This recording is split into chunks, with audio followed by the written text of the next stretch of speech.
Guard landscaping ගැන දැන් අවස්ථා දෙකක්ම කතා කරා.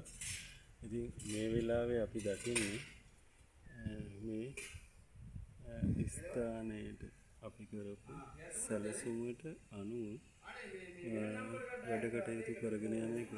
ඉතින් මං කිව්වා මේ ස්ථානයේ මේ උද්‍යානයේ පිහිටි නිවසට එන පාර තියෙන්නේ උඩින්. සාමාන්‍යයෙන් මේ පොළොවේ ඉඳන් අඩි 3.5-4ක් උඩින් තමයි පාර තියෙන්නේ.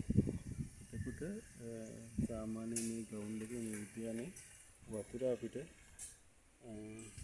පාරට යන්න සලස්වන්න පුළුවන්කම නැහැ. මේ ගෙවත්ත පාතයි පාර උසයි.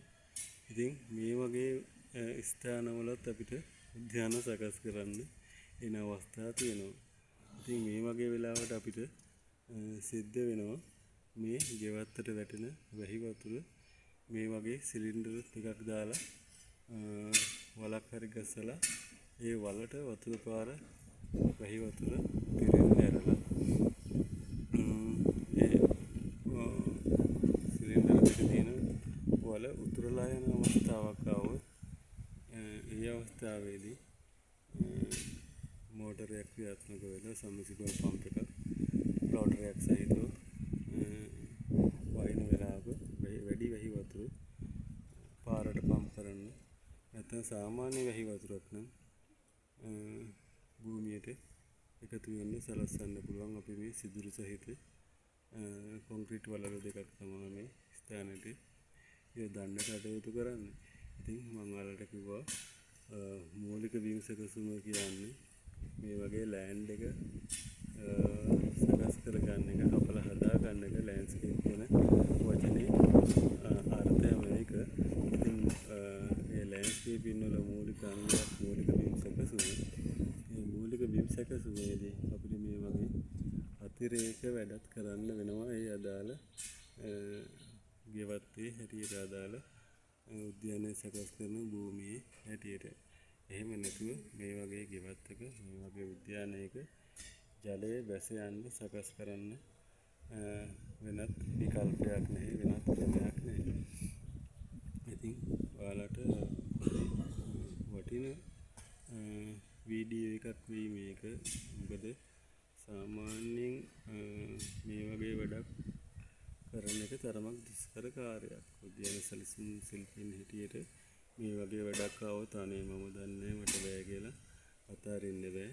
ටිකක් වැඩි උද්‍යානයක් මේ වගේ එකකට අත ගහනවා කියන්නේ, මේ වගේ උද්‍යානයක් කරනවා කියන්නේ හොඳ අත්දැකීම් තියෙන උද්‍යාන සැලසුම් ශිල්පියෙකු හැර සාමාන්‍ය කෙනෙකුට මේ වගේ ගෙවත්තක උද්‍යානයක් සකස් කරන්න අමාරුයි. ඉතින් ඔයාලට ගොඩක් දේවල් මේ උද්‍යානයේ සකස් කරනකොට අපි මේ දාන වීඩියෝ හරහා අත්දැකීමක් ලබා ගන්න පුළුවන් වෙයි. අපි ඉස්සරහට මේකේ වැඩ කටයුතු වෙන්නේ කොහොමද කියලා, කොහොමද මූලික බිම් සැකසුම් කටයුතු කරගන්නේ කියන දේ ගැන තවදුරටත් අපි ඉදිරියේදී සාකච්ඡා කරමු. ඔයාලට ඉඩකඩ පහසුව තියෙන විදිහට අපි මේ කරන නිර්මාණ ගැන දාන වීඩියෝ බලලා ඔයාලත් දැනුමක් ලබා ගන්න කියන එක ඉල්ලනවා. ඊට අමතරව ඔයාලට උද්‍යාන සැලසුම් කරණය ගැන, ගෙවතු අලංකරණය ගැන අපි අතින් නොකියවුණු දේවල් මොනවාද විශේෂ දෙයක් දැනගන්න තියෙනවනේ අපිට ඒ ගැන කමෙන්ට් එකක් දාන්න. අපි අනිවාර්යෙන් ඒකට ඔයාලා දැනුවත් කරන වීඩියෝ එකක් අරන් ඉන්න බලාපොරොත්තු වෙනවා. ඉතින් මේ අපි තාම ඉන්නේ මූලික බිම් සැකසුම කියන ස්ථානයේ. තාම අපි කරන්නේ මූලික බිම් සැකසීමේ කටයුතු. තව ගොඩක් වැඩ තියෙනවා මේ උද්‍යානයේ කරන්න.